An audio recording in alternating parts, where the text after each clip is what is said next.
even up another pawn. But that just, I mean, you can do game if you want to, but like it really is your choice. But that will conclude today's video.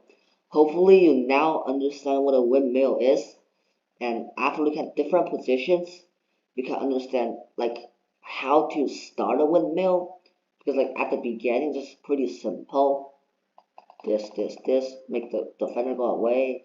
Second puzzle, also pretty simple, making the defender go away. Now the third puzzle, still making the defender go away, but a bit of a different way. You capture the piece too, in order to make it happen. So I guess hopefully you learned a new tactic that you never heard of, the windmill, and like the video if it really helped your chess skills. I would appreciate it if you subscribe, and see you next time. Bye.